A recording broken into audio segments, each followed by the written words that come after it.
1 minute to showtime, 1 minute to America Free Radio.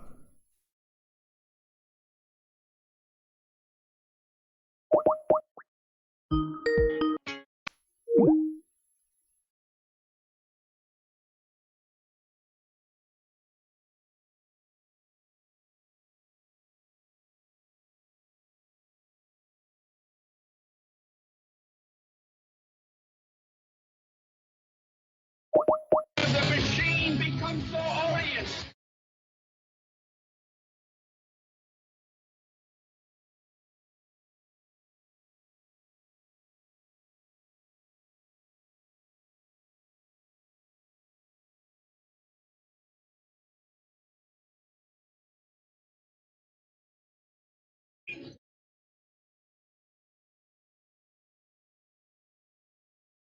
Listener support talk radio station throwing ourselves upon years of the machine. Revolution Radio, where information never sleeps. You called down the thunder, well now you got it. You tell them I'm coming, and hell's coming with me, you hear? Hell's coming with me! Revolution Radio.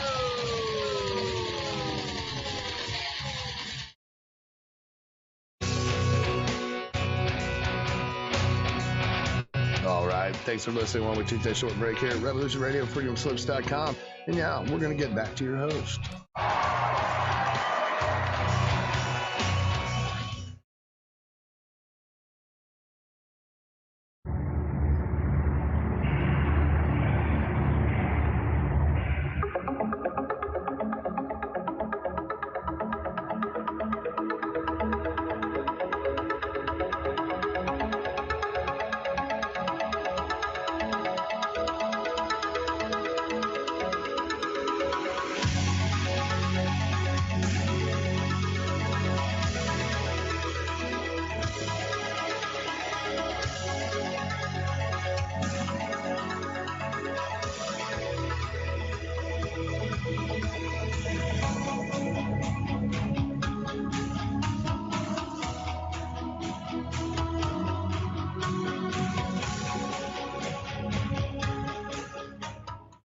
And greetings, Earth Explorers. Welcome to X Squared Radio. I'm your host, Brooks Agnew, coming to you live from an undisclosed location east of the Appalachian Mountains. We are coming to you through the America Free Radio studios on the Revolution Radio Network on freedomslips.com. This is the largest listener-supported radio network on the web in the United States, and we depend upon you to keep the lights on. So freedomslips.com, freedomslips.com, click on the donate button. Make it a regular thing, couple dollars a month. You'd be surprised how far that can go if all of you do that. By the way, did you all see that moon this morning? Well, maybe not. Maybe you weren't on your way to work at 5 o'clock this morning, but there in the east was this enormous spring moon. I don't know what they call it this month.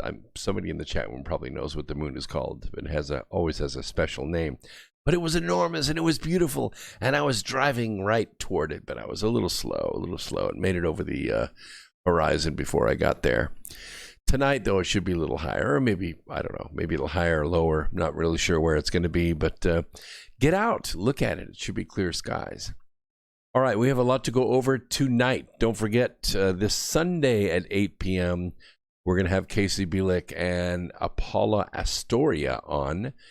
We're going to do some music. We're going to do some UFOs. We're going to do some very cool stuff. Don't miss it. These two are super high energy, and they're going to be joining us via video. So it's going to be a very, very good program. So let's get started because we have a lot to go over. I want to talk first about the cyber war. Some of you may not be aware of this. In fact, you probably are not aware of this. But a new left-wing political action committee, we cover these from time to time, people on the outside of this country and deep on the inside of this country trying to subvert America. They use our 3-letter, 4-letter nonprofit system to set up anti-American organizations. Oh, they call them really neat names, and this one has one too. And then they pour millions, sometimes tens of millions, sometimes hundreds of millions of dollars of foreign money, Chinese money, Rockefeller money, Rothschild money.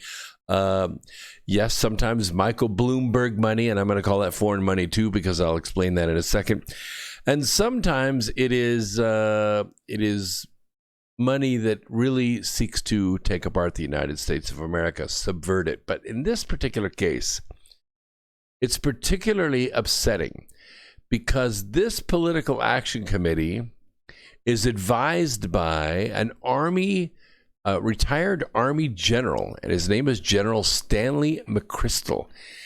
And he is reportedly planning to deploy cyber warfare software that was developed by DARPA to be used against Islamic terrorists. Except the trouble is that although taxpayers paid for the design of this cyber weapon, this well-funded political action committee is aiming this weapon at positive messaging about President Donald Trump's handling of the coronavirus pandemic. That's right. This cyber weapon is designed to seamlessly substitute propaganda for news stories and ads that meet a certain criteria. This particular deployment seems to be aimed at a positive news and posts content about President Trump's handling of the current COVID attack on America. The Political Action Committee deceptively calls itself Defeat Disinfo, and they will use highly sophisticated artificial intelligence with network analysis to map discussion of the president's claims on social media. And that's according to the Washington Compost. The Anti-American Political Action Committee will seek to intervene by identifying the most popular counter-narratives and then boosting them through a network of more than 3.4 million influencers across the country. Although I am an influencer, they're not going to be utilizing me. In some cases, they're going to be paying these users with large followings to take sides against the president. Defeat Disinfo's website shows that it promotes blatant lies and propaganda against the president, like claiming that Trump, quote, told us to inject disinfectants into our bodies, close quote, a claim that has been completely debunked by every major news analyst. The objective, of course, is to reach and influence the low information voter to support socialists in the upcoming election. The Cyber Warfare Initiative is run by Curtis Hoagland, who received initial funding for the technology from DARPA, the Pentagon's research arm, as part of an effort to combat extremism overseas. He helped develop the software and the artificial intelligence, but he's now been funded by the global syndicate to deploy the weapon inside our own country, on our own networks, and internet against the President of the United States. Shortly after this report was published on this Democrat Political Action Committee, questions began to rise about taking a DARPA-funded technology that was designed for war and using it for political purposes against the American government. Editor Greg Ray, who's with Fox News, he highlighted responses from social media companies about using such a product on their platforms.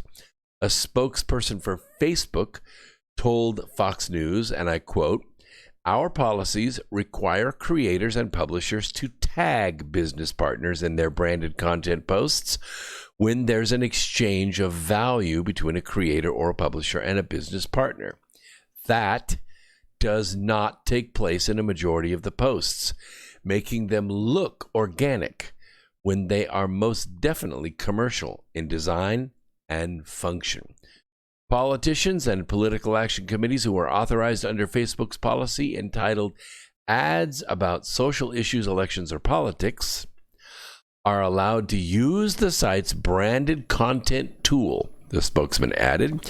In other words, Facebook empowers political action committees like Defeat Disinfo, and they're definitely Decepticons, let me tell you, to appear like user-generated content. We call that UGC in the business. It's very valuable. It looks organic. It looks like a review that you put on Amazon about a belt or a pair of shoes. It looks like user-generated content, but it is absolutely not. As part of the authorization process for advertisers, Facebook says on its website that it, and I quote, confers their ID and allows them to disclose who is responsible for the ad, which will appear on the ad itself. You've seen it, right? It says sponsored, little box on the post on Facebook. So you can see, oh, this is a sponsored ad. You can hover over that. It will say by, Defeat Disinfo, except it doesn't say that. It doesn't say that, not with these particular weaponized cyber systems. It appears to have been bypassed by this political action committee, as the cyber warfare effort is designed to cut through the advertising filters and actually supplant posts originated by the government. In other words, a post by the Trump administration would be automatically replaced by a post the artificial intelligence designed to reach the same exact audience with counterintelligence and sophisticated tracking and retargeting features. I don't know if you know what retargeting is, but let's say you're just cruising down your Facebook and all of a sudden you see a little short video or a picture that's really cool. You don't click on it, you just hover over it, or you just stop. You stop scrolling. 9-10 seconds. Oh, that's cool. Maybe it's a video with text playing. So you never play the audio. You never actually activate the video. The video is playing in the background, but you could read the text. The software senses that you stopped and looked at it, even though you didn't click on it. And then the content or the ad target for that post follows you. It follows you on Google. It follows you to Amazon. It follows you to Barnes & Noble. It follows you to your news papers that you're reading online. There it is. There's that ad for those shoes or that dress or that piece of fitness equipment over and over again. And it can follow you for up to a month. This software does exactly the same thing, only it's weaponized. Twitter didn't even respond to the accusations that they offered to pay social media influencers to promote certain political action committee messages, such as those promulgated by Defeat Disinfo, which may be a violation of Twitter's terms of service. In the 2017 Alabama special Senate election, Democrats used Russian disinformation tactics, including the creation of fake accounts to deliver misleading messages on Facebook to hundreds of thousands of voters in Alabama to help elect Democrat Doug Jones in the deeply red state. The Washington Post reported this last year. They used military software to create code trails, making the posts appear as though they originated in Russia, when in fact they came from Virginia. It was this false information that was reported by CNN and the New York Times and thus utilized by the Democrats to create the entire narrative that the Russians interfered in the 2016 election. The same tactics are being utilized this time, but much cleaner and much faster, because they're using this DARPA weaponized cyber software. This time it's highly sophisticated, and it's for use against enemies of the U.S. military. How in the world this general, who, let me give you his name again. His name is Army General Stanley McChrystal.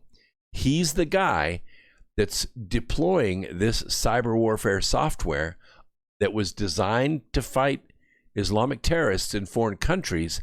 He's deploying it against President Trump. I know they're listening right now, and I know that they'll take action on this. This is the kind of reporting that we do here at Revolution Radio on the America Free Radio Network, and this is the voice of the revolution. So let me continue on. I've got another story here called the Global Forces Report. Remember this. The global media empire, they say everything labeled conspiracy theory is worthless, right? I mean, as soon as you hear the coinage conspiracy theory, you automatically go, you know what? We don't do conspiracy theories. How many times have you heard hosts say that? I mean, Andrew Wilkow says it in the morning. Well, I listen to him in the morning. It's a replay of the noon to 3 o'clock. But, that's what he does. He says, we don't do conspiracy theories here. So they just discount it. Well, when multiple people plan a crime, that is called a conspiracy.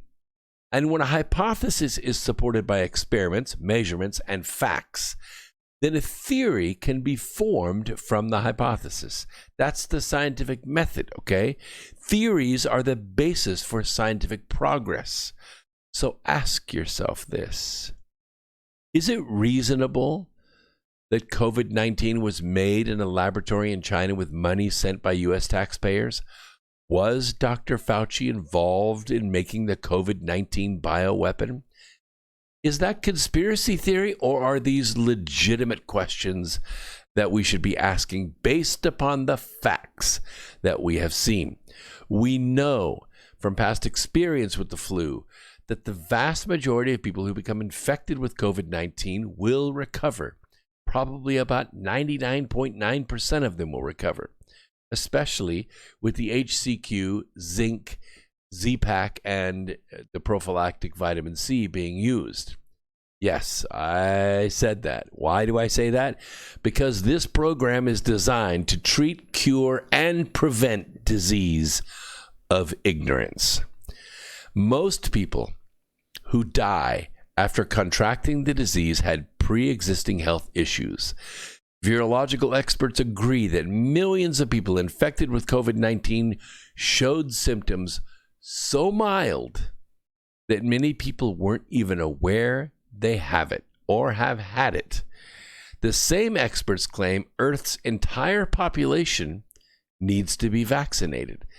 These two ideas do not resolve. They are mutually exclusive. And it leads to this question. Why isn't there the same interest in ending preventable deaths due to malnourishment, for instance? How about diseases caused by sustained or substandard living conditions like homelessness? How about opioid addiction? How about suicide? When the number of those fatalities greatly exceeds the number of deaths due to COVID-19. Questioning minds also are following the bunny. Who's benefiting financially when millions of people around the world are being treated for a disease that requires purchasing tests, purchasing drugs, hospital equipment that's very expensive and very complicated, and protective items for medical personnel like masks and shields and gloves and gowns? You see, the extent of that questioning is exactly the opposite of what was intended by the dark ones who designed and patented AIDS, for instance, SARS, and all the other viruses in a laboratory in the United States, and several months ago released in China one called coronavirus. We don't know if the virus was developed in the United States. We think that it was. We think that maybe the design was finished in China after millions of dollars were sent to China via Dr. Fauci. Maybe we couldn't finish the design in the United States because there were rules and regulations of people looking over shoulders. Once they got it to the Wuhan bioweapons lab, nobody was looking over the shoulders. And remember, we talked about the battle planning. In battle command, and I can provide the manual for you if you really want to read about this, but in battle command, the first thing you have to do is to state the problem. What is the problem that you're facing? And the second thing that you do is you design your objectives. What do we want to accomplish here? Do we want to take this hill? Do we want to occupy this bay? Do we want to push the enemy back beyond a certain line? What is the objective? Well, we know that in mid-2019, the global syndicate had a very, very big problem on their hands. There was a revolt going on, a rebellion going on all over the world. There were yellow vests in France. There were protesters in Germany and in the UK. There were a city filled with protesters in Hong Kong, in Venezuela, and also in the United States. And the interesting thing is the global syndicate did not know what to do. They gassed them, they beat them, they shot them. Nothing seemed to work. Month after month, they got bigger and louder and more powerful and more bothersome. The bottom line is the global syndicate was losing the war in the court of public opinion, and that just would not do. So objective number one, we need to clear the streets of all the protesters everywhere. And the second problem was that President Donald Trump's trade negotiations with China were really hurting China. For the first time ever in the history of countries, China sat down and signed a trade treaty with the United States. They didn't want to, but they were forced to, because the United States had put tariffs on Chinese exports to the United States. We're the big buyers of Chinese goods. We're the ones that buy the shirts. We're the ones that buy the TVs and the phones and all of the parts and things that you buy on Amazon and in Walmart. We're the ones that buy those. So by putting a tariff on those, what it did, it raised the cost of those items, tools and tennis shoes and drugs and everything else coming from China, and it made other countries competitive. Vietnam, Malaysia, Singapore, Morocco, even South America. So what happened was buyers in the United States said, well, it's kind of a level playing field now. And what happened was China's sales began to drop. The money flowing into China every single minute of every single day began to shrink. And what happened was the Chinese economy began to swallow up the Chinese government. Big problem. Big problem. So objective number two was to smash the Trump economy. That low unemployment rate among blacks, had to smash it. That almost non-existent unemployment rate among Hispanics and women, had to smash it. That low unemployment rate among middle class and small businesses forming all over the United States, had to smash it. Those were the objectives. How to do it? How to do it was another thing. If you come straight at us, we're going to fight you back. If you invade on our beaches, I'm sorry, beachgoers in California and Florida and Texas, they're going to defend the United States. If you dropped out of the sky via Red Dawn, it would be a hell of a battle. There's a gun behind every blade of grass in the United States. Can't do it that way. Can't drop a nuclear weapon. That would start a thermonuclear war that would destroy the whole world. So what did they do?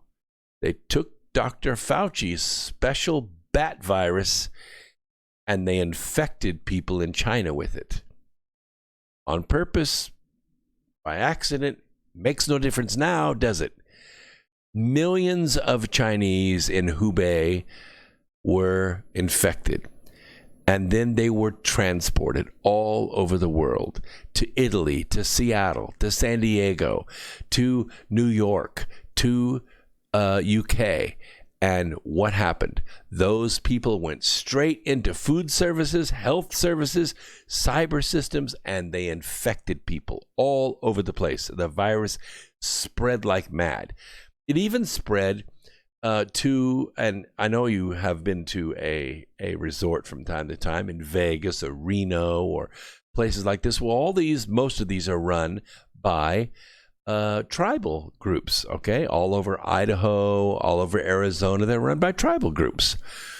Who frequents these? Because these are open 24 hours a day, 7 days a week. Exactly. It's Chinese tourists.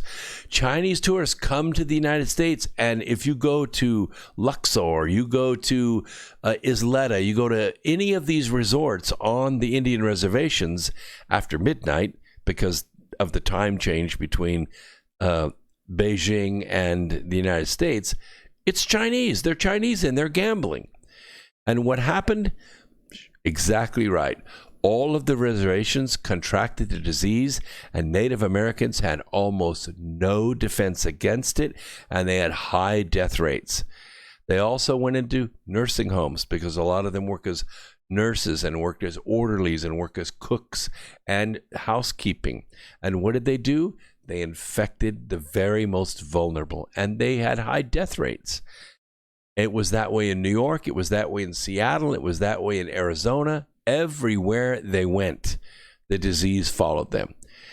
And that is what happened. So in a few days, what became known by the end of January, after President Trump shut down all the travel from China to the United States because he could see what was happening, he took a preemptive move against them and shut off all the imports from China, and then from Italy, and then later on that week from the UK even, because they were flying into the UK and then flying to the United States. They were coming by the tens of thousands every single day.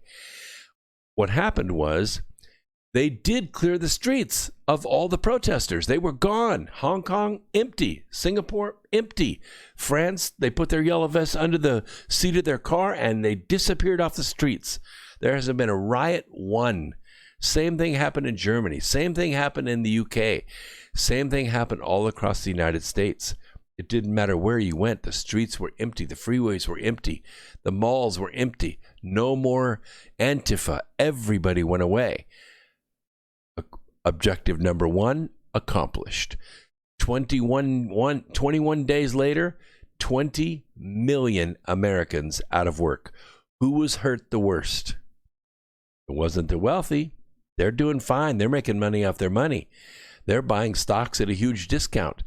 It was the middle class. It was the small business owner, the salon owners, the auto shops, the stores in the malls, bookstores, nail shops. All of them were closed. And so what happened? 20 million middle class people dumped on the unemployment market. In 21 days, the objective was accomplished. They smashed the Trump economy all the way back to pre-2018 levels. Everything. The market was trashed. So the society is right. Every single day, every hour, every channel, they are questioning what is the underlying reason, what is the underlying purpose of this, and I'm going to use this term that's been put in the lower third of every single TV screen on every hour and every channel for the last 2 months, the coronavirus pandemic. It's been shortened to COVID pandemic. It has its own color scheme. It has its own musical score. It has its own acronyms that are used over and over and over again by the dark news actors that are out there.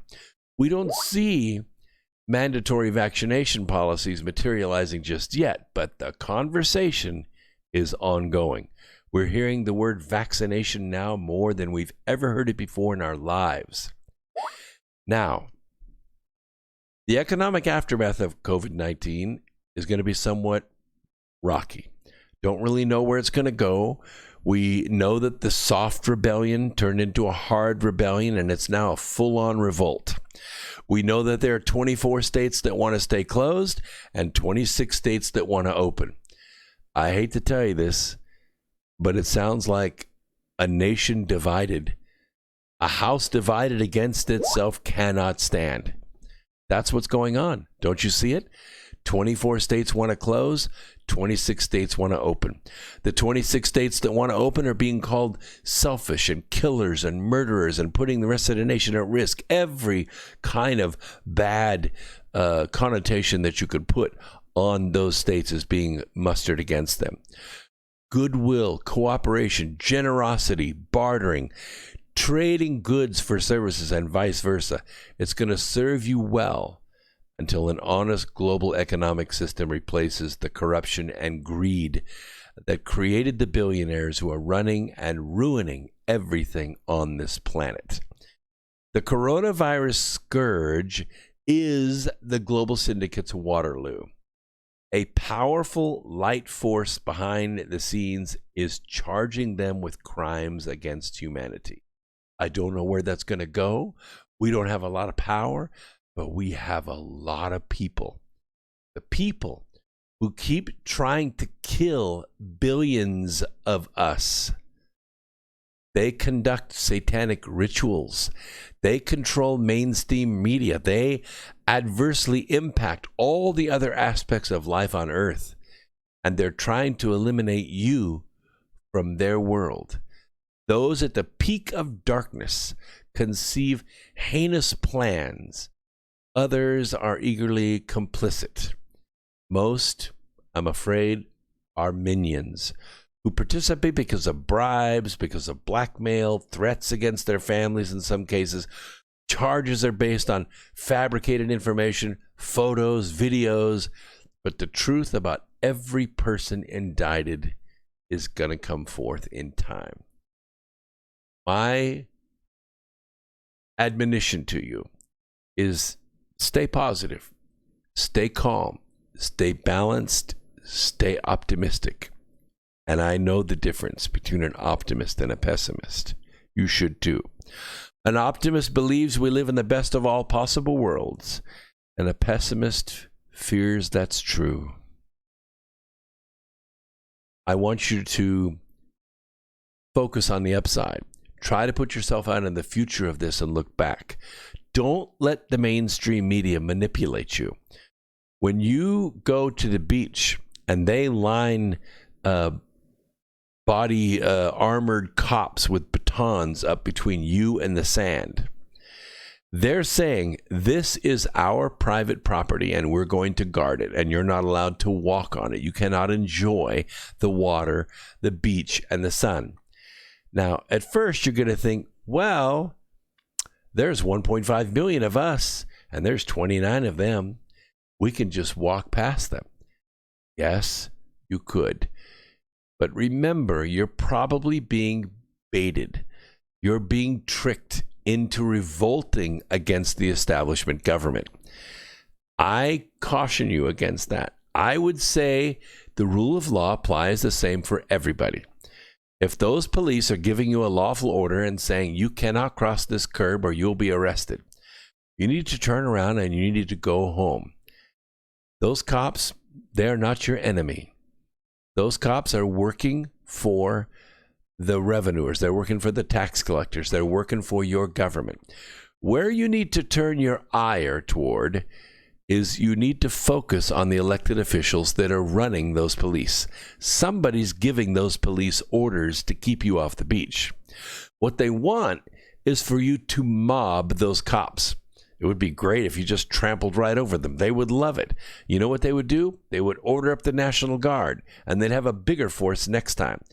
All your pictures that were taken by those surveillance cameras, they will hunt every one of you down, and they will arrest you one by one with overwhelming force. Don't do it. Protest? Yes. Don't go against the police. Remember, those cops are not your enemy. They are your community. You should side with them against the people who are giving them the orders. You recall that little conversation that former Marine had as he talked the state troopers down in Sacramento when they started to walk the crowd back in their armor with their batons? They were looking for a fight. They were looking for somebody to raise a hand against them so they could bust some heads. But that Marine talked them down. He shamed them. He brought them to their senses. He reminded them the Constitution that they swore to defend, the laws that apply in this situation. And he got those cops to back off. That's the mindset.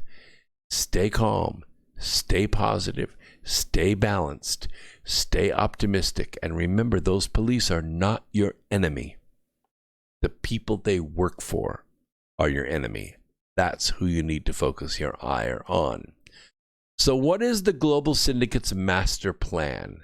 What's their end goal? What is the next objective? They've already accomplished the first two, right? The first was to clear the streets of all the protesters against the global agenda, which is climate change, which is a global tax structure, a global police force, a global army, so that they can enforce their global laws against their world and keep you out of it. section you out of it so they can enjoy the wilderness by themselves. And that mission was accomplished. They accomplished that objective. So what's next? Well, the idea that the worldwide lockdown of virtually every country other than Sweden and the Free Republic of South Dakota is so preposterous as to be immoral. You know it. I know it. And you know what? They probably know it as well, and they don't care. Timothy Egan of the New York Times describes Republicans who wish to enable their states to open up, the 26 states, as the party of death. The party of death.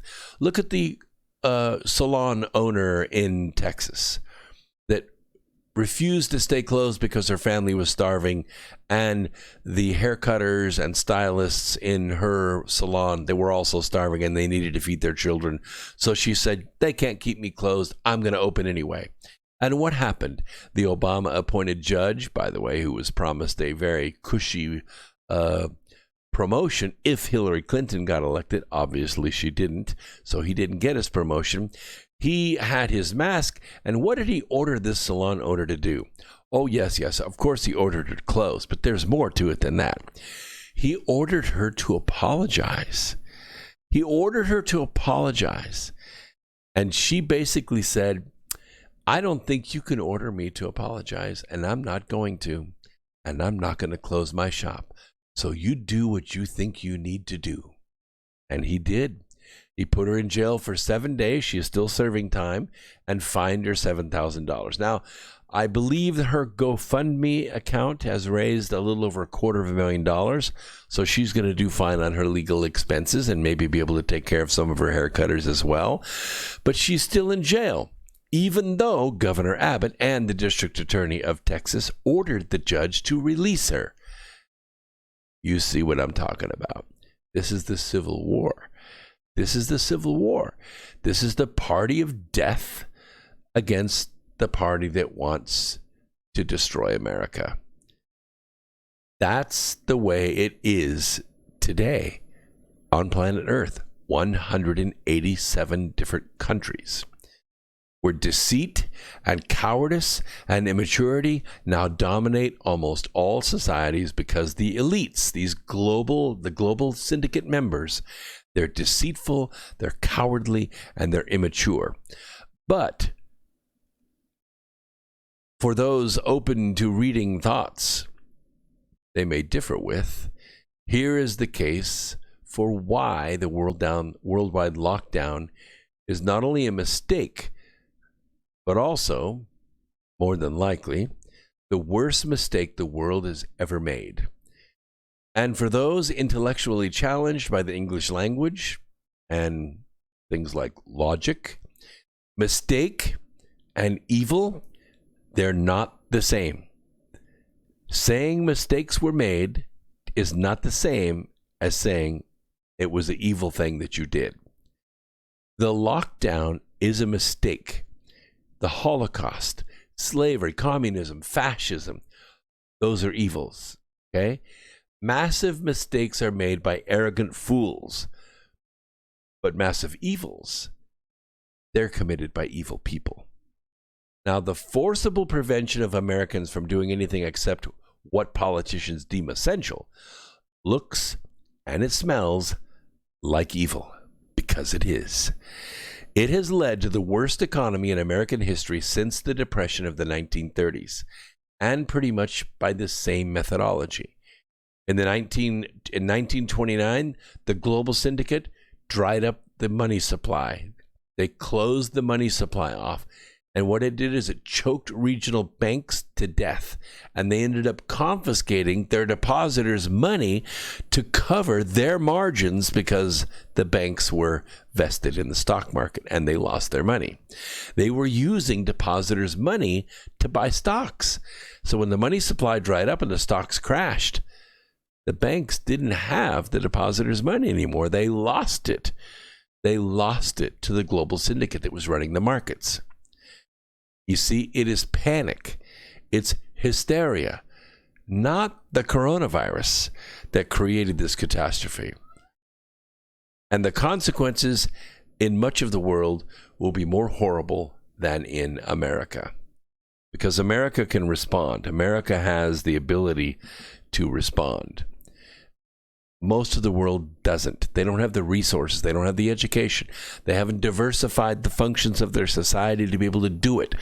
Most people are doing too much of their own care and feeding in order to get through the day with certain aspects of that cut off, like electricity or clean water or ability to move about commerce or be able to access a bank. The United Nations World Food Program states that by the end of the year, more than 260 million people are going to face starvation. That's double last year's figures. 260 million people, that's almost as many people as live in the United States. According to the WFP director, David Beasley, on April 21st, which was about 2 weeks ago, we could be looking at famine in about 36 countries. There's also a real danger that more people could potentially die from the economic impact of COVID-19 than from the virus itself. That means, Earth explorers, that the cure that is being sold to us by the global syndicate is far worse than the disease itself. Now, that would be enough to characterize the worldwide lockdown as a deathly error, a mistake. But there's a lot more to it than that. If the global domestic product, if it declines by 5%, an additional 147 million people could be plunged into extreme poverty. You know how hard it is to come out of extreme poverty? It's a little like going without food for 3 weeks. You don't just sit down, do a big meal, and boom, you're all caught back up again. Your system will reject that meal. You have to ease into it slowly. You got to bring it all up slowly because the entire system of commerce will collapse. Everything, rice and milk, that's only the basics of it. You have fuel, electricity, information, pharmaceuticals, all these things that make up a normal everyday society. They're gone. They'll be extinct. And you can't bring it all in at once. You have to bring it in a little bit at a time and start the engine slowly. Otherwise, you basically rip the fingers off everybody who touches the flywheel. They just cannot come up to speed. Foreign Policy Magazine reports that according to the International Monetary Fund, I think the IMF is one of the most corrupt organizations the world has ever known when it comes to finances. But they're good analysts, and they said that the global economy is going to shrink by 3% in 2020. I need you to know how much money this is. In 2018, right at the beginning of Trump's presidency, at the end of 35 years of building up the drug economy, the Taliban, the Iran-Contra, we're talking about train loads, airplane loads of refined drugs moving around the country, most of it coming to the United States. That drug economy made up about 3.5% of the global domestic product. That is about $3.5 trillion a year. It's about $100 trillion a year a global domestic product on average. Shrinking the global domestic product by 3% without impacting things like child trafficking and drugs does the exact reverse. It makes the economy super dependent upon that flow of money. You know who's dependent upon it? The banks. That money's got to go somewhere. That money has to go somewhere. It has to go into the banks. It has to go into the banks to preserve the liquidity. Because all that money that was going into Main Street, it ain't going into Main Street anymore. That means that the drug and the human trafficking money is very important to the banking system. Otherwise, the banking system will collapse. It becomes dependent on it. In fact, it becomes addicted to it. And that's a bigger problem. The Depression and the US, the Eurozone, and Japan, It's going to contract by 5.9%, 7.5%, and 5.2%, respectively. Meanwhile, across South Asia, as of a month ago, tens of millions were already struggling to put food on the table. In one particular incomprehensible act, the government of India, a poor country of 1.3 billion people, locked down its people. As Quartz India reported on April 22nd, coronavirus has killed only about 700 Indians. That's a small number still compared to the 45 or 450,000 TB and 10,000 odd malaria deaths recorded every year. And keep in mind that a vast swaths of Indians take hydrochloroquine on a regular basis because of malaria that's present through the mosquito population of India. And their hygiene systems and the way that they live, that's very prevalent in that country. So these people take hydrochloroquine as a prophylactic to prevent themselves from getting malaria and succumbing to the disease. So that's why they've only had 700 Indians die out of 1.3 billion people. It's almost non-existent because the HCQ works as a prophylactic for them. But one of the thousands of unpaid garment workers protecting the lockdown in, say, Bangladesh, he understands the situation better than almost any health official in the world. Here's what he said. Plain and simple, folks. We are starving. If we don't have food in our stomach, what's the use of observing this lockdown? But concern for that Bangladeshi worker among the world's elites, it ain't there. They don't care. They don't care. If this COVID-19 would have been as deadly as it was advertised to be, the global syndicate was perfectly happy with 300 million Chinese dying as long as they could wipe out America. That was the goal. It didn't turn out to be as virulent as they thought, and so they used the global media to accomplish the lockdown and smash the economy in the meantime. But let that sink in for a moment. That the communist Chinese were perfectly willing to sacrifice 300 million Chinese if that's what it took to kill 300 million Americans. This lockdown is possibly even more catastrophic than the virus itself in the outcome. The collapse of global food supply systems and widespread human starvation is going to be as bad as anything this world has ever seen. We're already kind of seeing it in the United States, not in the sense that you can't go down to the grocery and buy pretty much anything you want. You just can't buy it in the quantities that you want it.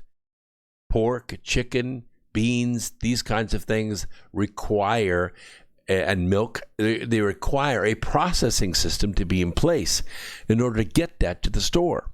Well, that system has broken down. Yes, the trucks are there, the stores are there, the buyers are there, but the processing, the people that work in the processing plants, they're not there. Now, the chicken industry is going to suffer the worst because chickens have a limited lifespan in their industrial system. They're hatched, they're brooded, they're raised, they're slaughtered and processed. It's an industry by the millions and millions. If you just can't stop that system for a year and then start over again, all those chickens die. All that money that was invested in those eggs and that process, getting that chicken to that certain point, it doesn't happen. That money never goes back into the system. The system doesn't have enough liquidity to keep going. So the chicken industry is going to take years to recover. Pork is a little bit different. Pork is not so diversified as chicken. It's very, very controlled, mostly by Chinese. Smithfield is the largest pork processor in the country. Sorry to say, Chinese owned, and they shut down.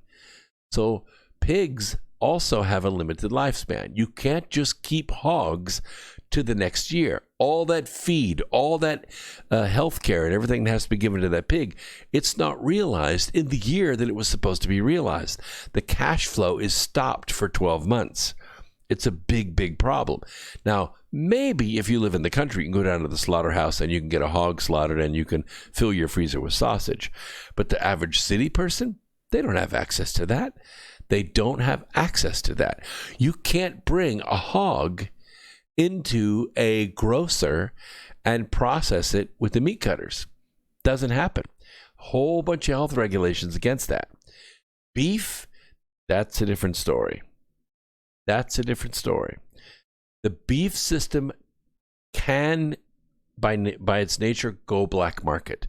In fact, I would just say hashtag black market Angus, because beef can be slaughtered locally. You can take a half a beef or a quarter beef or a steer to a meat cutter, and they can process that meat and sell it in the grocery store. Can't do that with pork. Certain health regulations in the way. You can't do it with chicken. You're never going to see chicken feathers in your local grocery store. That ain't never going to happen. That chicken's going to be delivered either in pieces or whole to that store from an industrial processor on ice. That's the way it's done. Not so with beef. Beef is done a little bit different. So it's an issue that is going to have a big effect on American grocers. Maybe not so much in the rural areas, but in the big cities, it's definitely going to have an effect. The American left, they care as much about the millions of non-Americans reduced to hunger and starvation because of the lockdown as it does about the people of upstate New York who have no incomes, despite the minuscule number of coronavirus deaths there. When you talk about New York, and it comes to the left, you are talking about New York City. Forget about the other towns. Forget about rural upstate New York. They don't exist as far as the city is concerned. The left doesn't care about them. The left never campaigns to them. The left doesn't care about their votes and doesn't need them. They don't care about the citizens of Oregon, whose governor has just announced the state will remain locked down until July 6th. And then I'll bet you anything we get to July 4th weekend and Kate Brown says, you know what? I think we need to go to the end of August and then September. Why? Because 24 Democrat states want to be shut down until Election Day. That's the Civil War. 24 states closed, 26 states open. Citizens of an open state are going to fare better than citizens of a closed state. The haves, the have-nots. The ones who are eating, the ones who are not eating. The ones who are working, the ones who are not working. The ones who are buying and the ones who are selling anything they have. And what happens is the ones who have the money walk in and they buy the real estate and the holdings of the people who are desperate for something to eat. An example of how disinterested the left is in worldwide suffering, it's made abundantly clear in a front page prayer by a left-wing Christian in the current issue of The Nation. Here's what it says, and I quote, "May we, who are merely inconvenienced, remember those whose lives are at stake." Close quote. Merely inconvenienced. That's how the Reverend Dr. William J. Barber II, a Protestant minister and president of the North Carolina NAACP, describes the tens of millions of Americans rendered destitute. Not to mention the hundreds of millions around the world rendered not only penniless, but starving.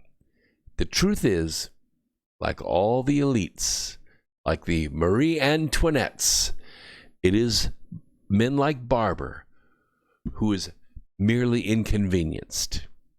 Indeed, the American battle today is between the merely inconvenienced and the rest of America, like you and like me.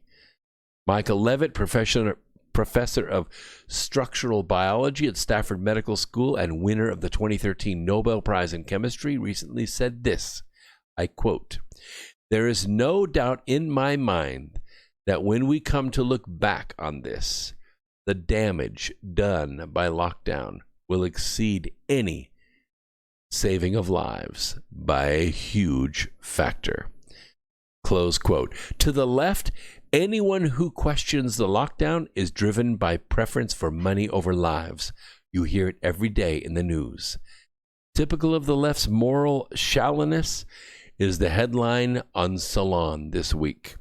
I quote, "It's time to reject the gods of commerce. America is a society, not an economy." With the subheading reading this: America is about people, not profit margin. And of course, to smug editors and writers of The Atlantic, in article after repetitive article, the fault lies not with the lockdown, but with President Donald Trump. The most popular article in The Atlantic this week is titled, quote, "The rest of the world is laughing at Trump," close quote. The elites, they can afford to laugh at whatever they want to laugh at. Meanwhile, the less fortunate, the working poor, the middle-class American, that is most people, we're crying. We'll take a quick break. We'll be back right after this. Don't go away. More X Squared Radio on the America Free Radio Network on Revolution Radio on freedomslips.com. We'll be coming at you. If you want to find out more, you want to follow me, it is good for your health. Twitter, Facebook, YouTube, we go one, we go all, me, we, everywhere. It's Brooks Agnew. It is meant to prevent, treat, and cure the disease of ignorance. So following's good for your health. Let's take a quick break. We'll be right back after this. More America Free Radio. I'll pay attention to you in the chat room now so I can read some of that. We're on YouTube Live as well, so you can follow me there. And if you're listening on Revolution Radio by audio, welcome to the program.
Listen to Revolution Radio at freedomslips.com. We'll be right back after this message.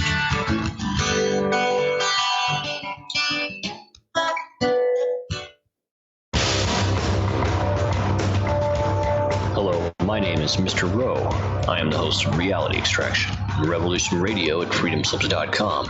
I utilize logic, intellect, and magic to methodically atomize, vivisect, analyze, examine, study, scrutinize, and extract an essence of reality from a fog of illusion and confusion. You can find me on Studio B every Thursday, 1700 hours Pacific Time. That's 8 p.m. Eastern. No topic taboo, no subject too strange. I strive to take a neutral standpoint during the dissection of the topic at hand. That's Reality Extraction with Mr. Rowe on Revolution Radio.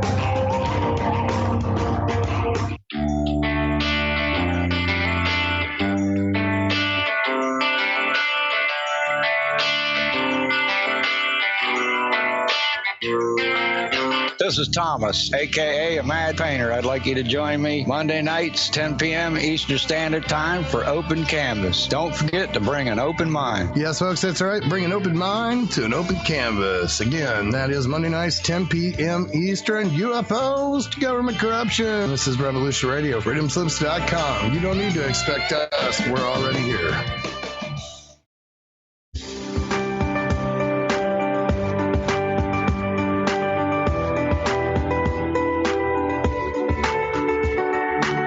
Transcending time and space, let us take you to the place inside your mind where thoughts divide and mysteries unwind. Join us every Monday evening right here on Revolution Radio at freedomslips.com from 8 to 10 p.m. Eastern Time. And you will catch the Fenton Perspective with our great host, Lorian Fenton.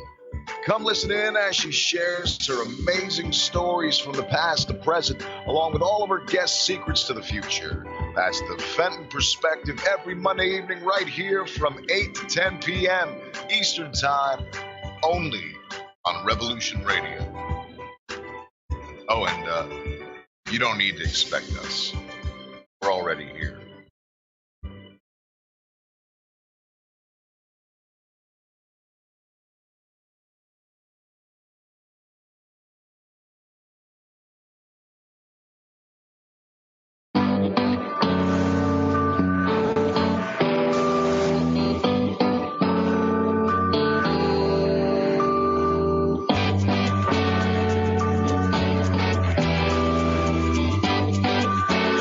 Narco-syndicalist commune. We take it in turns to act as a sort of executive officer for the week. Yes. But all the decisions of that officer have to be ratified at a special bi-weekly meeting. Yes, I see. By a simple majority in the case of purely internal affairs. Be quiet. But by a two-thirds majority in the case of more... Be quiet. I order you to be quiet. Look, you stupid bastard, you've got no arms left. Yes, I have. Look! It's just a flesh wound. I don't believe I've seen such a display of courage, skill, nerve, grace, stupidity. I'll do you for that. Oh, what? Come here. What are you going to do, bleed on me? I'm invincible. You're a loony. The Black Knight always triumphs. Roundtable Live, Monday through Friday, 1 a.m. till 4 a.m. Eastern Time. Bring your mind, bring your ideas, bring your voice. King Arthur had nothing on us here at Revolution Radio, freedomslips.com.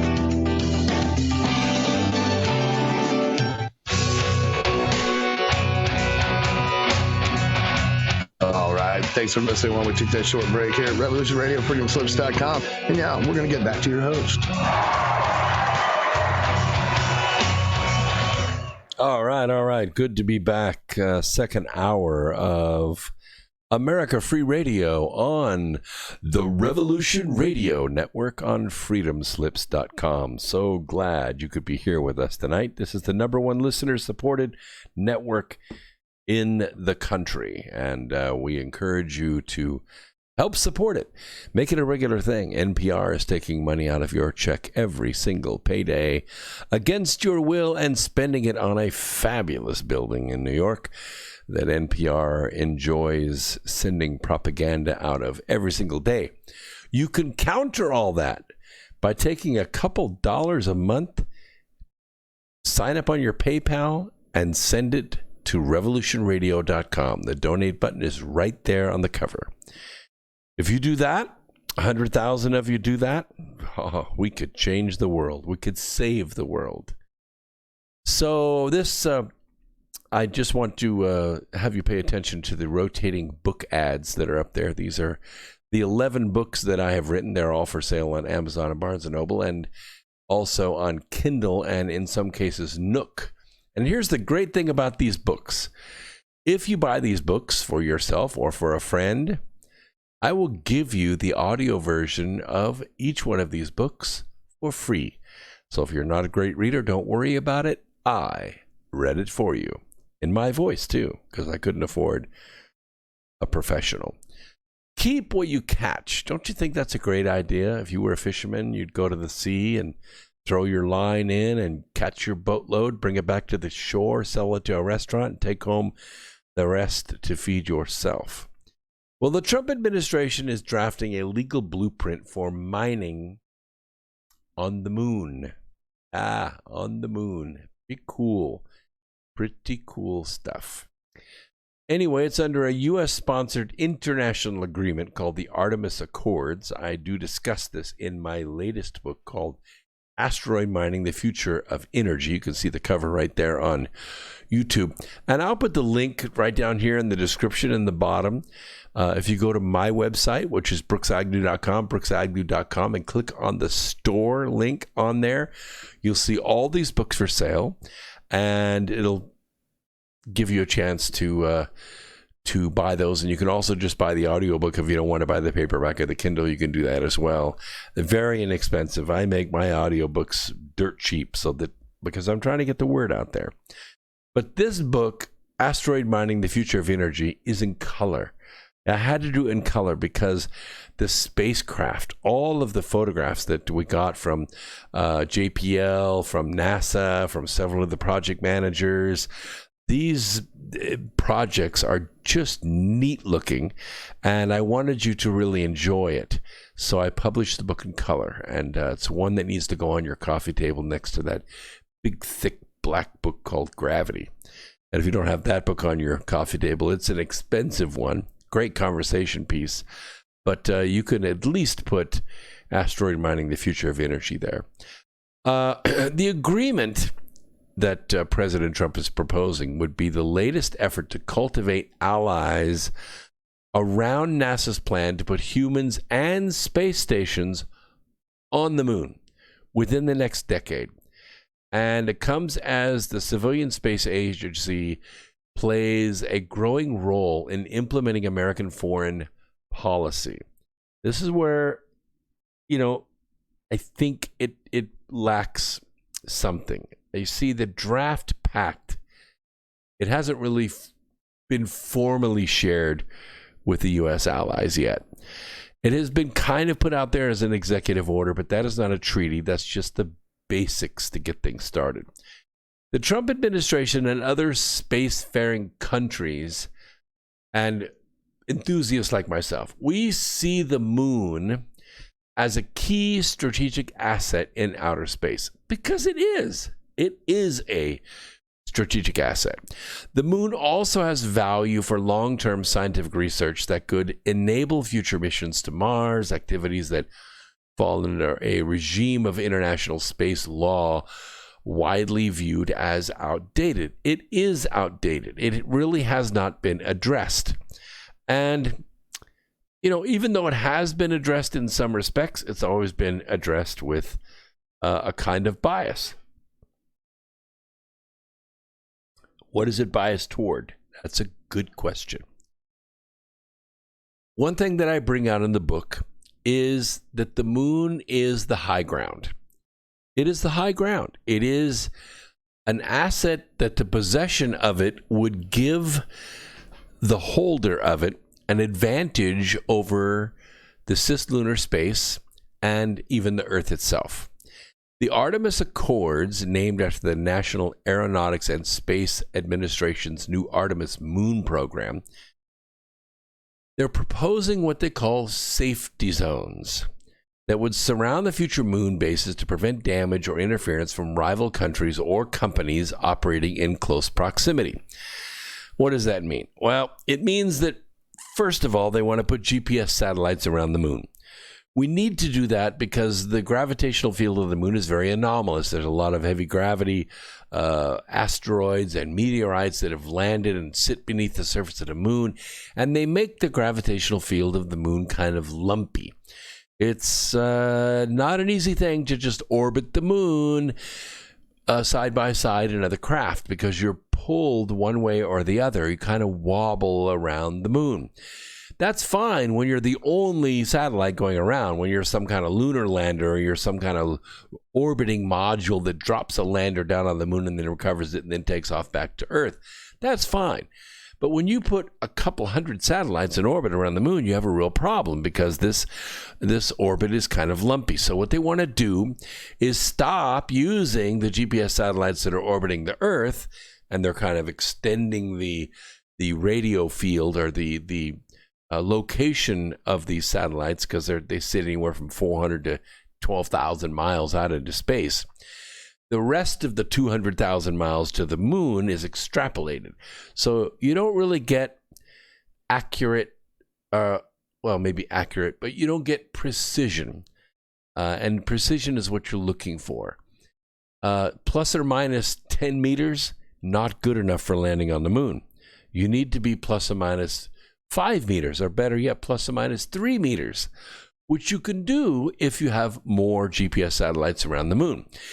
And not only do you need the satellites orbiting around the moon, but you also need the land-based anchors to that so that you can have distance and velocity correction factors that cancel out what's called the Lorentzian errors that occur with GPS. When you have moving satellites and you have a moving ship inside that moving field, you end up with the Lorentzian errors, which are virtually impossible to work out. So you have to have stationary links or anchors that the satellites constantly adjust to so that you can cancel those errors out. And that way, if you're driving your rover on the moon, you don't have to say, wait a minute, is that the rock formation, or is that the rock formation where the mine is? Because, we only have about 30 minutes of oxygen left and we really need to find it.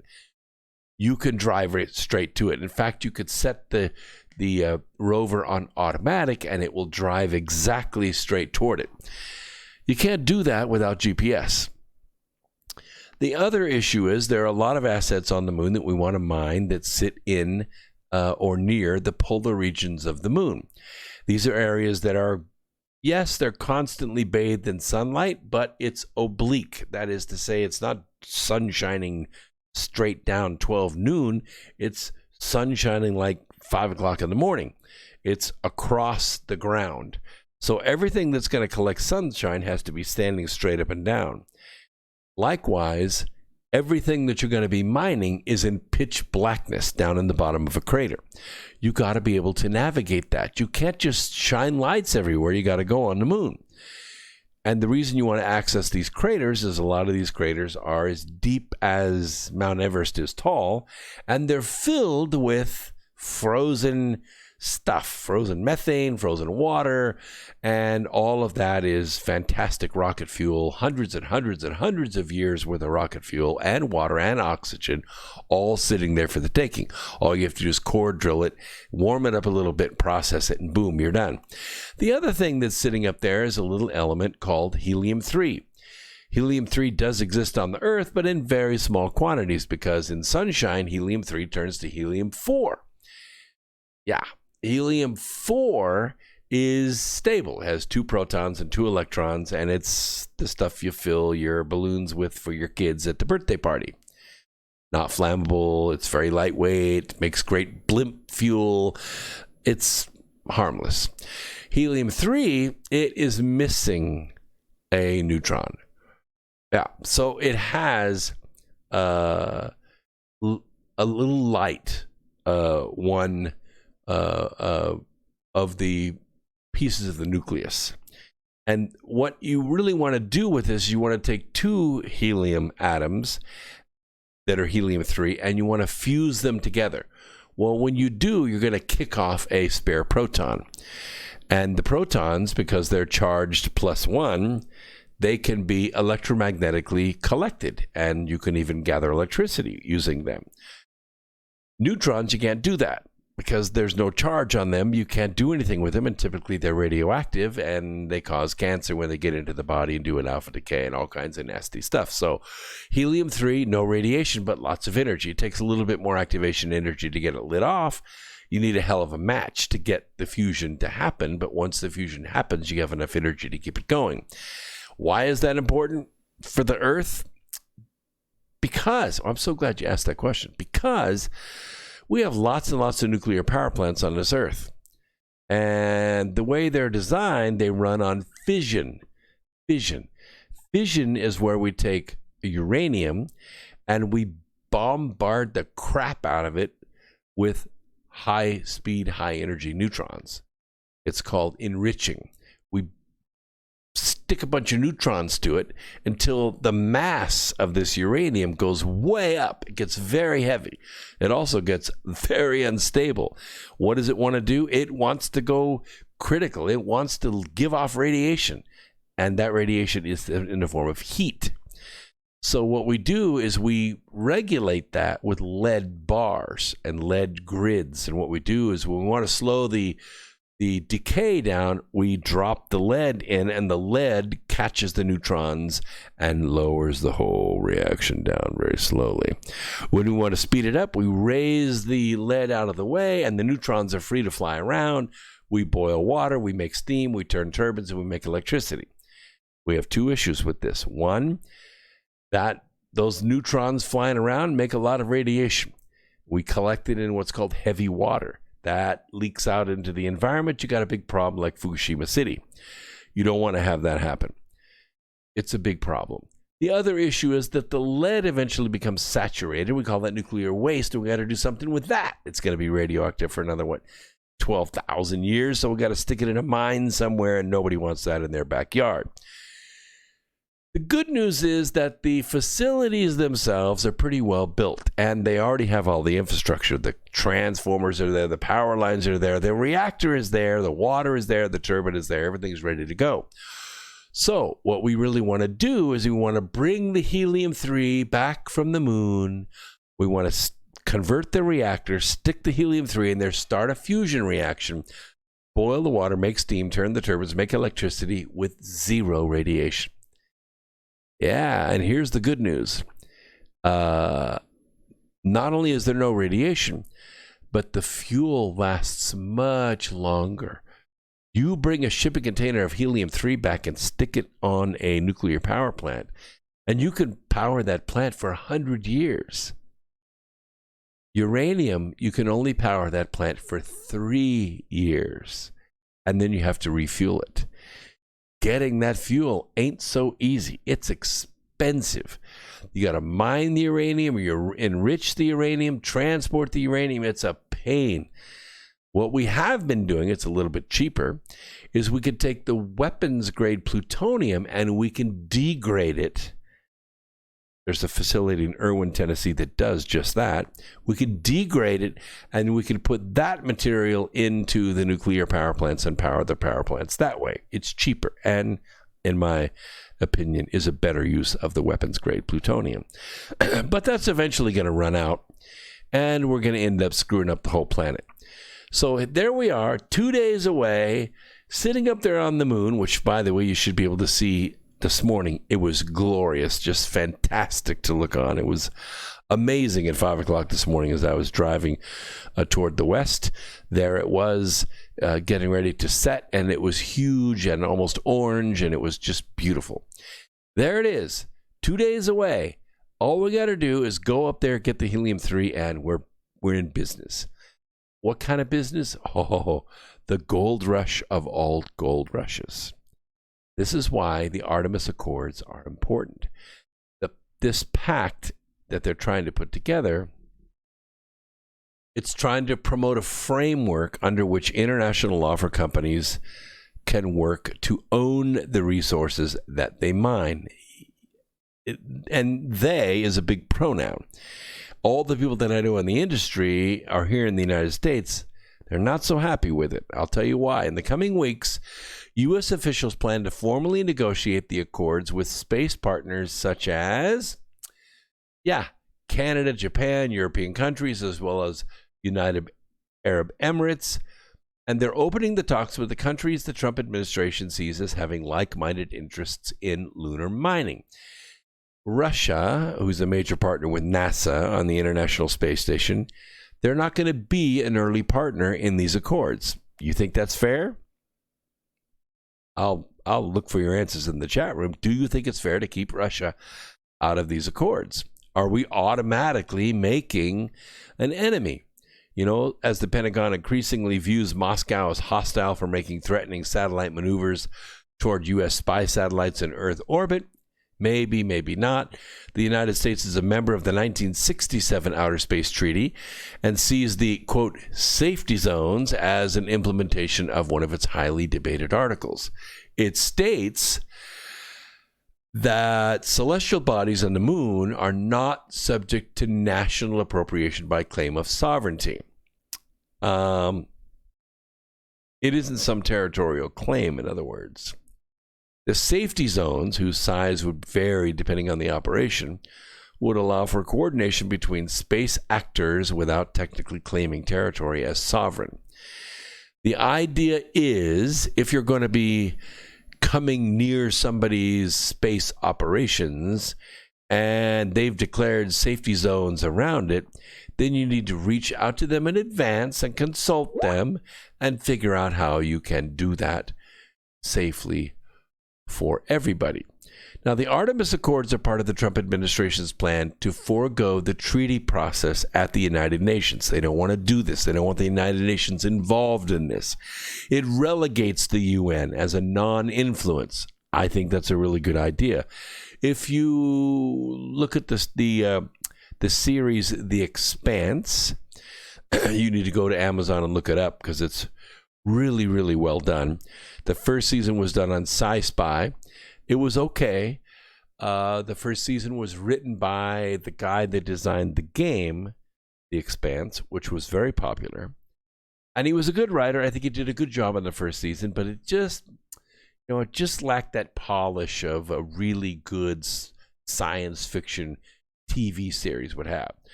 So Sci-Fi kind of ended its involvement in it after the first season. Amazon picked it up.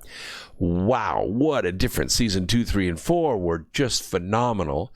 And if you go watch The Expanse, you got time still. You can go binge on it. I did. The UN turns out to be a very powerful force on the earth. And the Secretary General of the UN is arguably the most powerful political being in the human race. And at the time, there's about 20 billion people living on the earth. The only issue I see is that relegating the UN and taking this international partnership view as being negotiated by the United States being the big brother or the big force in the room, it tends to leave the America First agenda without any support. And this can be a problem. I've been to the future and I've looked back at this and I see that it's a problem. The American companies that are actually inventing the technology to harvest the gold, that is to say the helium-3 and rocket fuel and titanium and huge platinum asteroids in the asteroid belt, they want to keep the gold for themselves. And you know what? They should. The companies that find the gold should have the right to sell the gold to the highest bidder.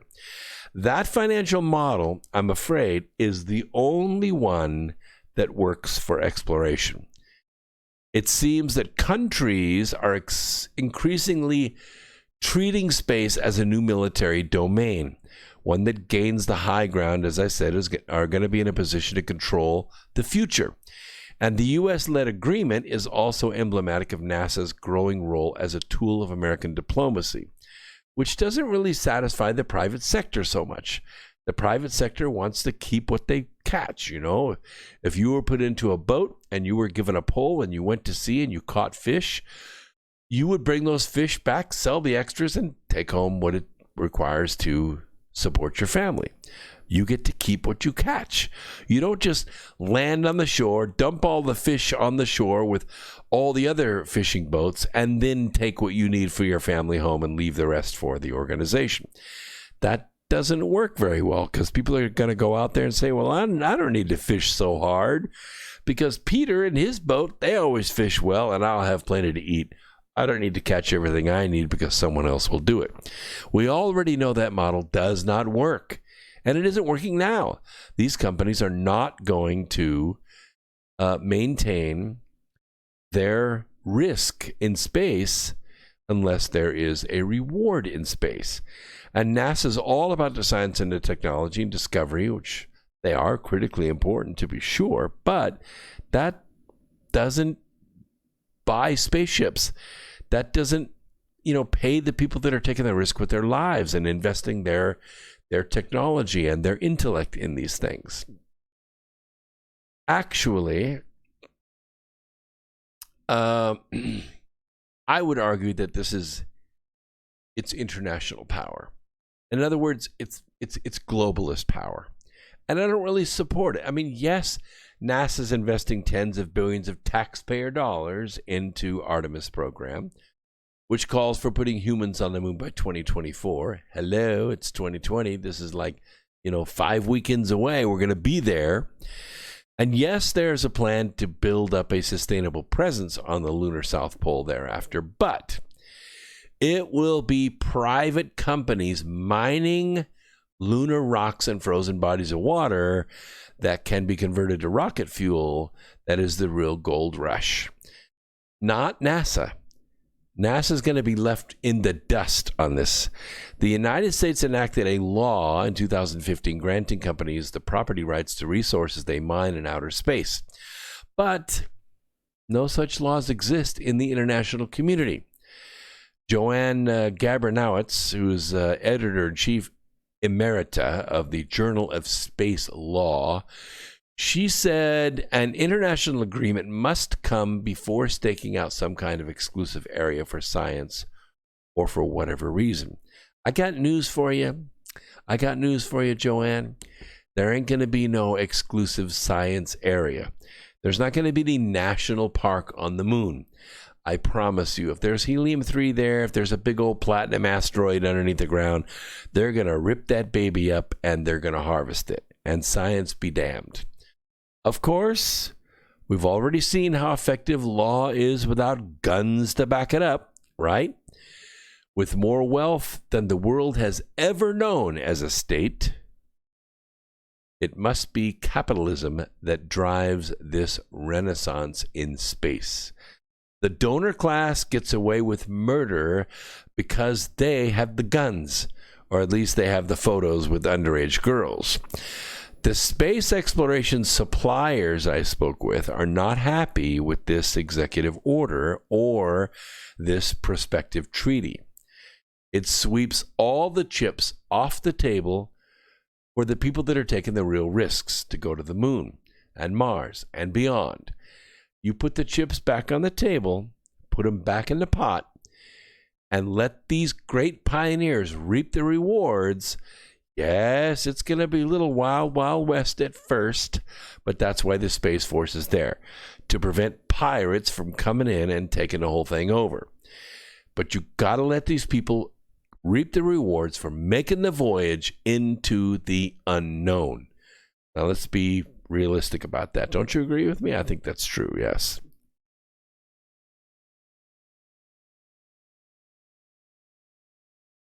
Yes. Gang of Four says in the chat room, the missing trillions, ? We will never know. Yes, there are missing trillions from Earth's economy, but it's very easy to find the trillions in space. One asteroid, which we've already mapped, we already know where it is, we've already taken pictures of it, we've already sent a probe to it. One asteroid is almost pure platinum, and it's worth $400 billion. Would we haul it back to Earth? No. Use your brains.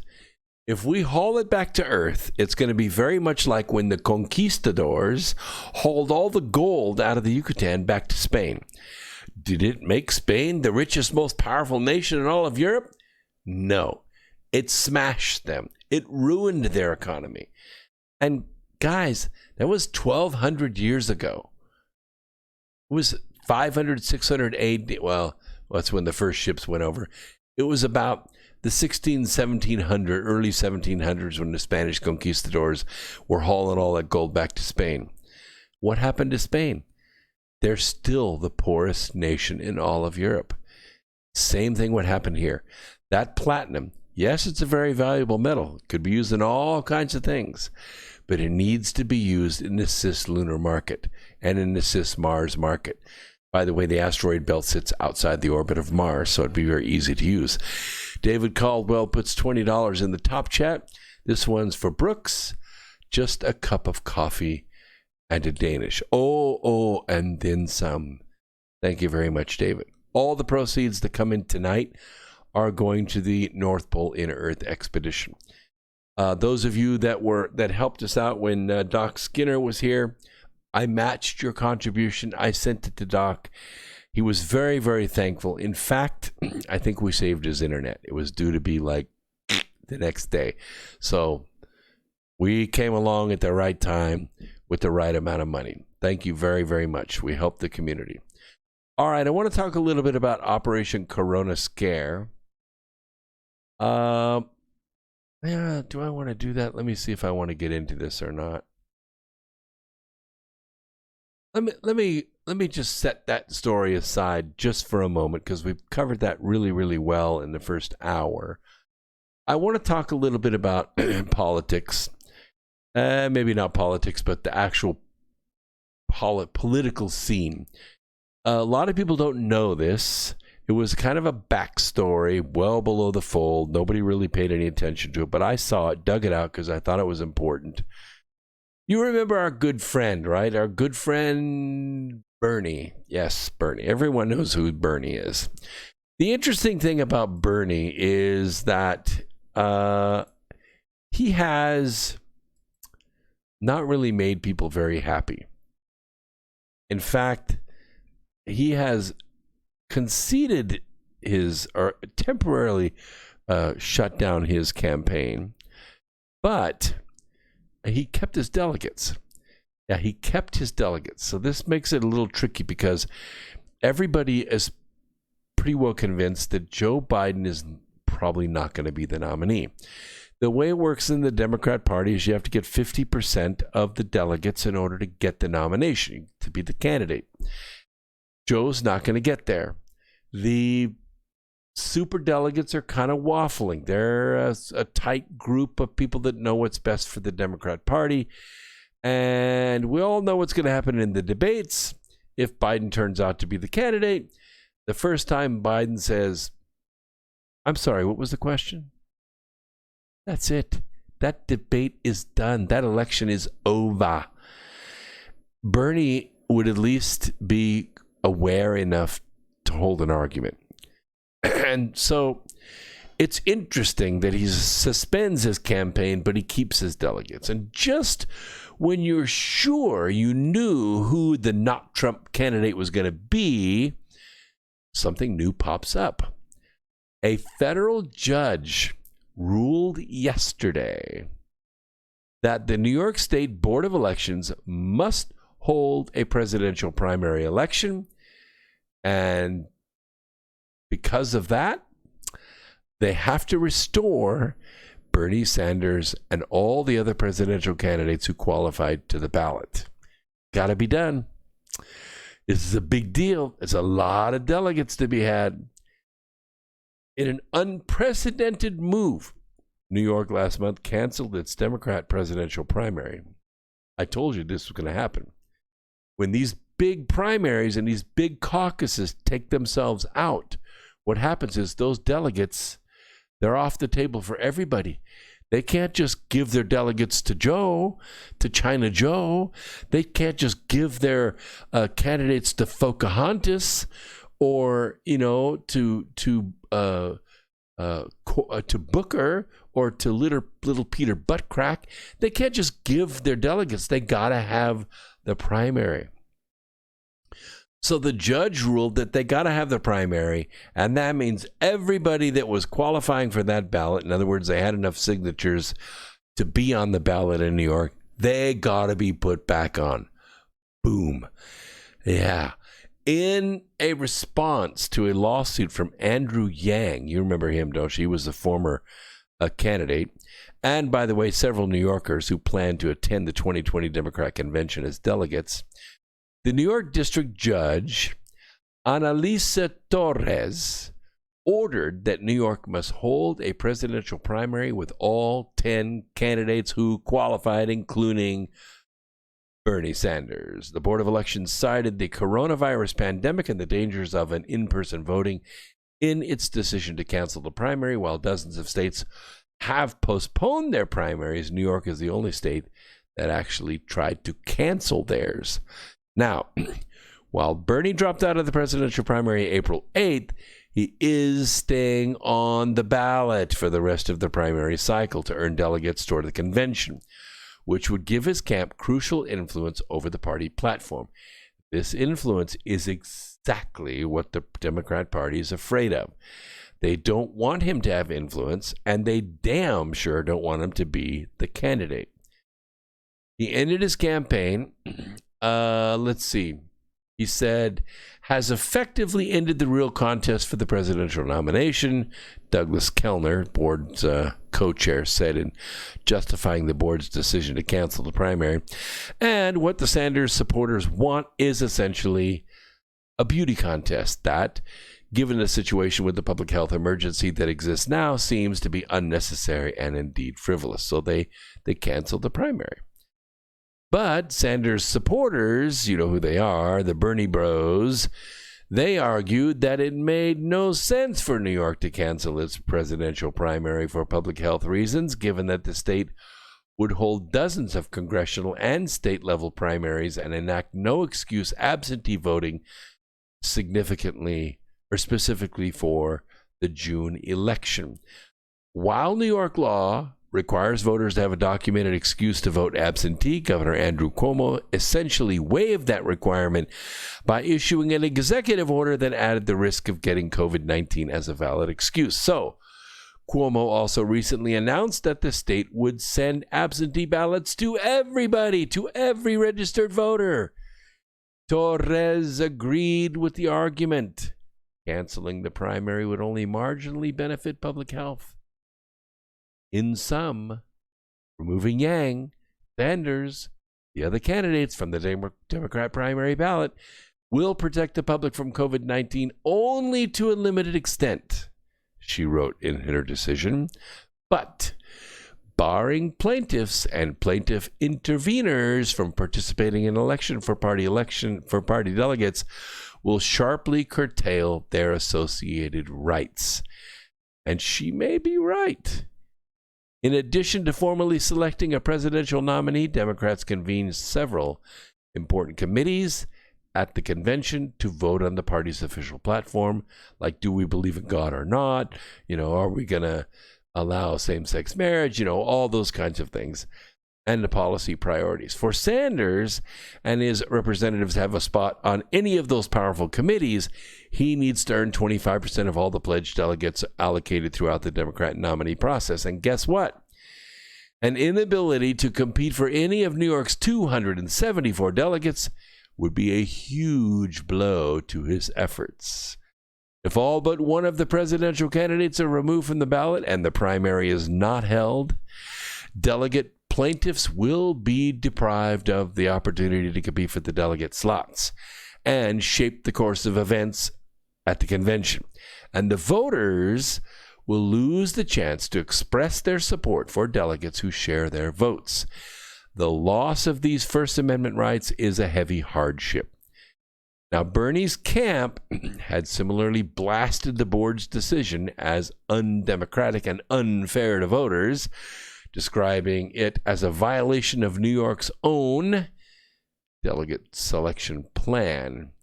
In an April 27th statement, Jeff Weaver, who's a senior Sanders advisor, called the board's decision an outrage and a blow to American democracy. And you know what? He is right.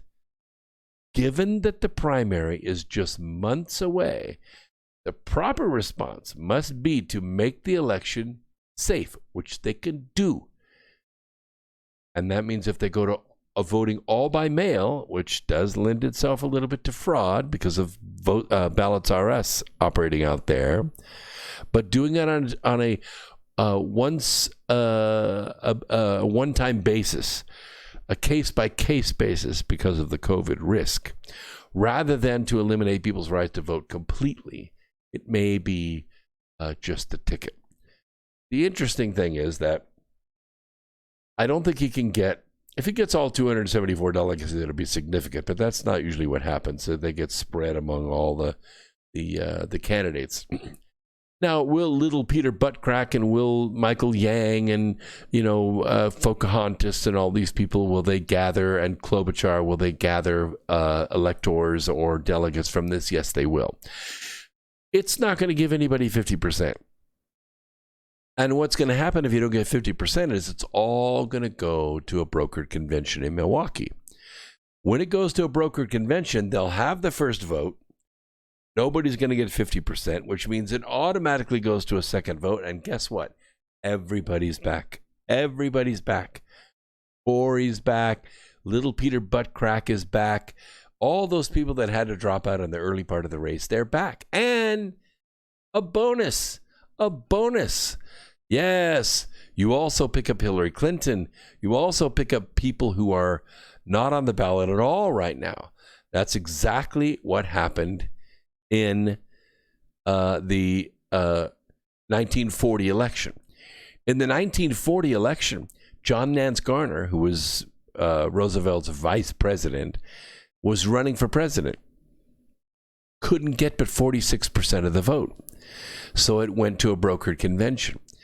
In that convention, Harry Hopkins, who was a very close associate of the president, some people call him the co-president. Many people think and believe, including Diana West, author of American Betrayal, that Harry Hopkins was actually a Soviet spy working inside the Roosevelt White House, that he engineered and pulled some shenanigans at the convention house and ended up getting Roosevelt reelected for a third term, an unprecedented third term.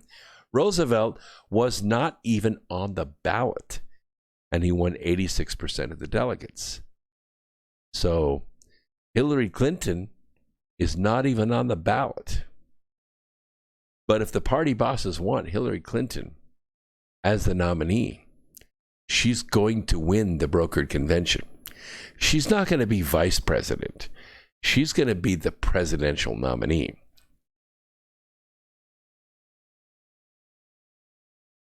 She is going to claim that she won the majority of the votes in 2016 and was jilted out of her election by the Electoral College. She's going to claim she beat Donald Trump once, she can beat him again. She's going to claim that Donald Trump has totally screwed up the country, that hundreds of thousands of people are dead because of him, the economy's in the shitter because of him, and she's the person that can straighten it all out and bring integrity and trust internationally back to the United States. You see it shaping up. I'm just telling you, I've been to the future and I've looked back on it, and I can tell you that's what's going to happen. Are we ready for it? You damn well better be ready for it, because that's what's coming. So my next story is, are you sure? Well, you know what's going on right now, right? All over Atlanta, all over the major metro areas, the CDC has their volunteers out there collecting blood. They're collecting blood because they're looking for, they're testing. Testing. They're doing all kinds of testing. And they're taking swabs of noses and throats and, these 5-minute tests that have been sold. They're everywhere. Well, they know you're not going to come in and get them, so they're going door to door to get them. What are they testing for? That's a very good question. They're testing to see if you have the virus. And you know what's going to happen. The more they test, the more they're going to find. So what's going to happen is the number of cases are going to go up. I mean, they're going to skyrocket in the millions. And that's going to create a narrative, a fear narrative. Oh my God, 10 million people are infected, 50, 100. It's going to be crazy, the infection rate. So what's missing from the equation? Antibodies. Yep, antibodies. Now, if they were going door to door to see if you carried the antibodies, that would be a little bit different, because then what you would see, not necessarily the people that are infected, you would see the people who have been infected and were asymptomatic or very mild symptoms and built antibodies toward the virus. In other words, they are immune. They don't need a vaccine because they are the cure. There are a couple reasons why they're not doing this. The first is that the serological test for the antibodies is more expensive. The test to see if you have the virus or not is about $5 to $10 because of the volume and because it's a more simple kind of test. The antibody test, I just received the mailer myself from Atrium Health. That's what we call it here in North Carolina. The test is $150. Am I going to shell out $150 to find out I've had this virus and I already have the antibodies in my system? No, I'm not going to do it, and I don't know anybody who is. So here's the data that's missing from the model. Okay, now we have all these tests. We have millions of tests, and guess what we found out? Millions of people are infected with the virus. What we don't have to match with it is what's happened in the last 4 months. What happened in January? What happened in February? What happened in March? What happened in April? Well, millions of people got the virus. I got it. Most of the people I know got it. And we got over it. We kicked its ass. We took some vitamin C. We took care of ourselves. We got over it. No cough, no fever. We're well. We're done. We're immune. We are immune. So that's called herd immunity. Now, 2 months ago, the public officials were saying that we were about 2 to 3% of the society had been, or of the population of the United States had been infected. Approximately 6 million to 9 million people. Now, it seems, because of blood tests that have been done in certain communities, and people coming in to give blood for donors, we found that 30 to 45% of those have the antibodies. They've already had the flu in some form or another, and they've built antibodies to it. Some communities, like in Italy and other places, 60%, two-thirds even. Two-thirds of the people already had it. That's called herd immunity. You cannot infect that community again. It won't spread. You don't have the hosts to keep it going. The virus cannot get a foothold because it doesn't have the ability to spread. We're there. Another 2 or 3 months, the United States is going to be immune to this. Now, that doesn't mean that bioweapon 2 isn't going to come along in November and do it again. But just to give you an idea how the numbers have gotten skewed, Tanzania has suspected the head of its national health laboratory in charge of testing for the coronavirus and ordered an investigation.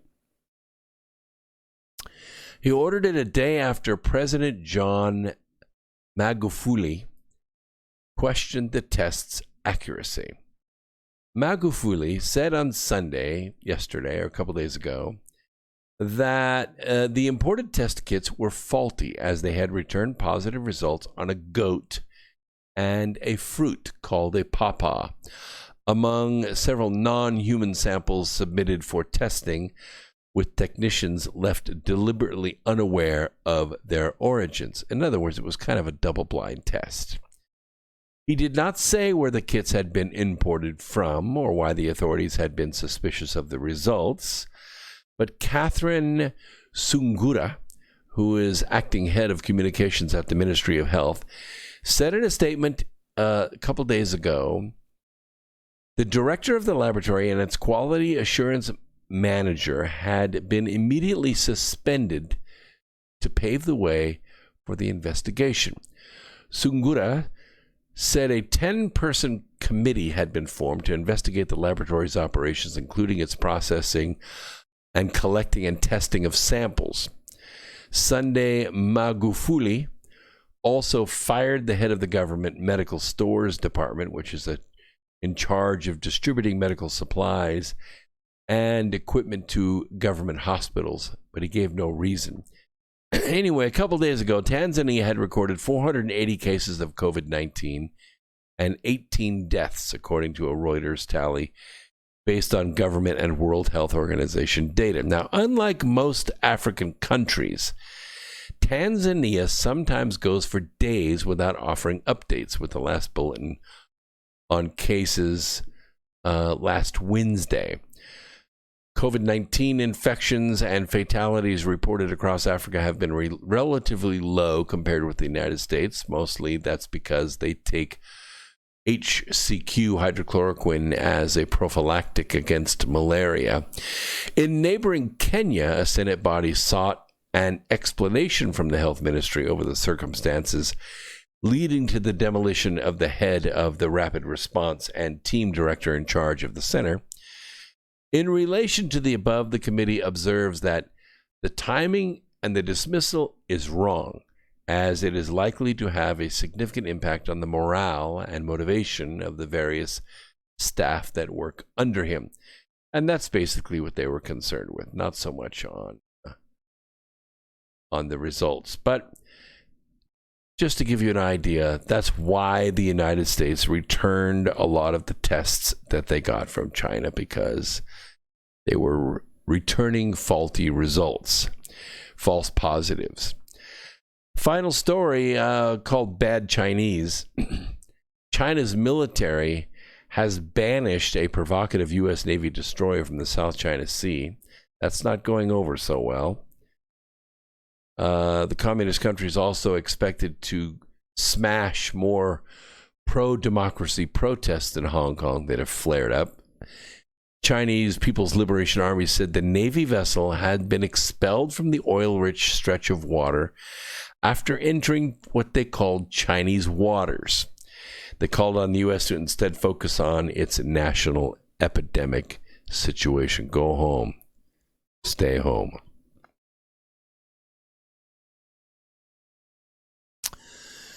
The provocative actions of the United States seriously violated relevant international law norms, blah, blah, blah, blah, blah. Tensions have been high in the region over the past month. I'm not too worried about it. In their own waters, they're pretty dangerous. Outside of China waters, don't worry about the Chinese. Their ships will break down a few dozen miles from shore and probably sink. Their airplanes will not be able to take off and fly because they look like airplanes, but they're really not. They can't carry any payload. They can't fly. They're not an F-35. Even though they look like one from the outside, they're not. I promise you. Any more than a Camry is a Toyota Camry. It's a piece of junk. U.S. Navy ships in the South China Sea. A new report published Friday of last week says communist Chinese authorities are also expected to suppress more pro-democracy protests in Hong Kong. Officials in Beijing are demanding Hong Kong enact national security measures that would ban treason and uprisings against the communist Chinese government. Blah, blah, blah. That's never going to happen. So what else is happening around the world? Well, you know, we have mercs, right? We have these guys that sell their ability to kill people for money. And I don't know if I can fault them or not. I mean, that's their skill. But we've recently observed Washington's push to oust Maduro, right? You already know about this. And so we send these mercs in to do what officially we cannot do. For example, some level of buildup of the U.S. Navy ships in the Caribbean ordered by the administration, we've already seen that as a counter-narcotics operation. Yes. But, you know, you send in these guys, these professional killers, and we see what may actually be the makings of a failed coup. Yeah, it was this attempt that seems straight out of a Hollywood script. I mean, you expect to see Mark Wahlberg down there. Given it involved a plot centered around 300 heavily armed volunteers. Okay, they unsuccessfully tried to topple Nicolas Maduro in a private coup, and it was allegedly funded not by the U.S. government. Nope, it was funded by U.S. billionaires. Now, that's kind of a wash. It's difficult to understand, but you got to understand these guys have a lot of money riding on this. And so they send in these mercs to try to assassinate their way into the country and take control. 300 heavily armed volunteers sneak into Venezuela from the northern tip of South America. Along the way, they would raid military bases in the socialist country, ignite a popular rebellion that would end in President Nicolas Maduro's arrest. Great script. But it didn't happen. The guys ended up getting whipped, and they ended up getting chased out. A few weeks later, soldiers and politicians involved in the failed rebellion retreated to the J.W. Marriott in Bogota, Colombia, hovered around the bar near the pool. The hotel was a center of intrigue among Venezuelan exiles. For this occasion, conference rooms were reserved for what one participant described as the Star Wars summit of anti-Maduro goofballs. Military deserters accused of drug trafficking, shady financiers, and former Maduro officials seeking redemption. Not President Trump, not official, not U.S. run, but guess who showed up? Yep, British billionaire Richard Branson. Yep, one of those billionaires. Craziness. Controlling chaos on the Venezuelan border where a dictator looks on with apprehension, according to an Instagram post showing him working the concert, which attempted to gem up popular support for ousting Maduro. Lots going on, lots of money, lots of gambling going on. Listen, we'll see you next week right here on America Free Radio on Sunday. I'm going to have Paula Astoria and Casey Balick. It's going to be an awesome show. I know you're going to love it. Go out and look for the good in others and help it to grow a little bit every day. And before long, you will save the planet. This is X Squared Radio. We're here every Wednesday, every Sunday at 8 p.m. Eastern Time. Sunday nights, we take live calls. We're on YouTube Live, Facebook, Twitter. We go when we go all. MeWe, every single social media out there, LinkedIn, you name it. It's all Brooks Agnew. Following me will treat, cure, and prevent the disease of ignorance. Go out and go forth without fear. We'll see you next time right here on America Free Radio on the Revolution Radio Network on freedomslips.com. Thanks, Earth Explorers.